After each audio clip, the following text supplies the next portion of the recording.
తమ గ్రామాలను కరీంనగర్లో విలీనం చేయొద్దంటూ ఆయా గ్రామాల ప్రజలు ఆందోళనకి దిగారు.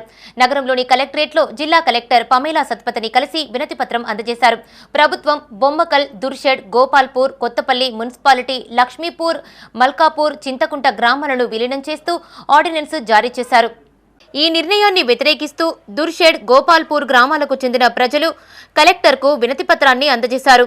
వ్యవసాయం, ఉపాధి హామీ కూలీలకు పనులు దొరకకుండా పోతాయని వాపోయారు. విలీన గ్రామాల్లో 30% వరకు మాత్రమే కమర్షియల్ భూములని, మిగతావన్నీ వ్యవసాయ భూములేనని చెప్పారు. ప్రభుత్వానికి అధిక పన్నులు చెల్లించే స్తోమత ఉండదని తెలిపారు. ఇంటి పన్ను, ఇంటి నిర్మాణ పర్మిషన్ కొరకు అధిక రుసుము చెల్లించే వీలుందన్నారు.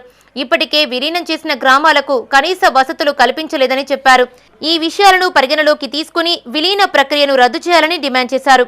ఈ కార్యక్రమంలో దుర్షెడ్ సింగిల్ విండో చైర్మన్ తోట తిరుపతి, గోపాల్పూర్ మాజీ సర్పంచి ఊరడి మంజులా మల్లారెడ్డి, మాజీ ఉప సర్పంచులు సుంకిశాల సంపత్ రావు, ఆర్ఎస్ శ్రీకాంత్, మాజీ సింగిల్ విండో చైర్మన్ మంద రాజమల్లు, నారాయణ, వెంకటేశ్వరరావు, తిరుపతి, నర్సయ్య, రాజకమల్, కుమార్, రైతులు, ఉపాధి హామీ కూలీలు, గ్రామస్తులు తదితరులు పాల్గొన్నారు.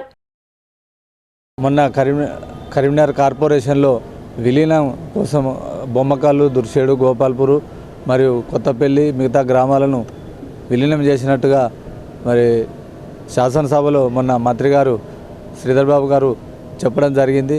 మరి ఎలాంటి ప్రజాభిప్రాయం లేకుండా, ప్రజాభిప్రాయం అంటే అసలు ఏంటిది, 50% ప్రజల కంటే ఎక్కువ మంది విలీనం కోరుకున్నప్పుడు కలపాలి. అలాగే మొన్న తీసుకొచ్చినటువంటి ఆర్డినెన్స్ పునఃపరిశీలించి ముఖ్యమంత్రి గారు కొంచెం సానుకూలంగా మా గ్రామాల మీద దయ చూపి మరి ఉపసంహరించుకోవాలని చెప్పి మేము డిమాండ్ చేస్తాం. మొన్న అసెంబ్లీలో తీర్మానం ప్రవేశపెట్టిన విలీన గ్రామాల గురించి ఇవాళ కరీంనగర్ కార్పొరేషన్లో కలుపుతున్నటువంటి మా దుర్షేడు, గోపాల్పూర్ గ్రామాలను ఇదివరకు కలిపిన గ్రామాలే డెవలప్మెంట్లో లేవు. మేము చూసినాము. ఇటు వల్లంపాడు అయితేనేమి, అటు సదాశివపల్లి అయితేనేమి, ఎక్కడ కూడా డెవలప్మెంట్ లేదు. మా గ్రామాలను కూడా మాకు వచ్చే ఫండ్స్ గ్రామ పంచాయతీకి రాకుండా మీ కార్పొరేషన్కి తెప్పించుకొని మీరు సిటీలో డెవలప్మెంట్ చేసుకుంటారు తప్ప గ్రామాల వైపు కన్నెత్తి చూడరు. కాబట్టి మా గ్రామాలను విలీనం చేయకుండా ఆపాలని మేము మొన్న రాష్ట్ర ప్రభుత్వం ఏదైతే అసెంబ్లీలో ప్రవేశపెట్టినటువంటి విలీన గ్రామాలకు సంబంధించింది మరి మంత్రి గారు అనేటువంటి పొన్నం ప్రభాకర్ గారు ప్రపోజల్ పంపిన సందర్భంగానే అన్ని గ్రామాల ప్రజలు పెద్ద ఎత్తున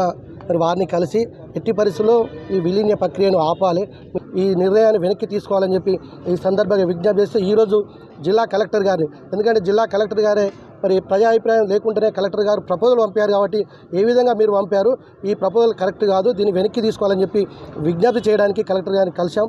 మరి వారు కూడా పై రాష్ట్ర ప్రభుత్వం దృష్టికి తీసుకుపోతామని చెప్పి అన్నారు. ఎట్టి పరిస్థితుల్లో ఈ గ్రామాల్లో విలీన ప్రక్రియను ఆపేంత వరకు మా యొక్క ఉద్యమం కొనసాగుతుంది. ఒక గ్రామాలను కార్పొరేషన్లో కలపాలనే ఉద్దేశంతో కాంగ్రెస్ గవర్నమెంట్ చేస్తున్న ఈ దుశ్చర్య కరెక్ట్ కాదు. ఎందుకంటే ఇంతకుముందు జరిగిన 4-5 గ్రామాలు కలిపి లాస్ట్ టైమే అవే డెవలప్మెంట్ లేదు. ఎక్కడేసిన గొంగలు అక్కడనే ఉన్నాయి. ఒక రోడ్ లేదు, ఒక లైట్ వెలుగుతలేదు. వాళ్ళే అన్న రామసరం మొత్తుకుంటారు. వాళ్ళని చూసి మా పక్క గ్రామం మేము కూడా చెల్లించిపోయినాం. మళ్ళీ మా గ్రామాలు కలిపితే మరి మేము ఎక్కడ పోయి ఎవరు చెప్పుకున్నాడు. దయచేసి మా గ్రామాలను కార్పొరేషన్ కలపొద్దని మేము వేడుకుంటున్నాం.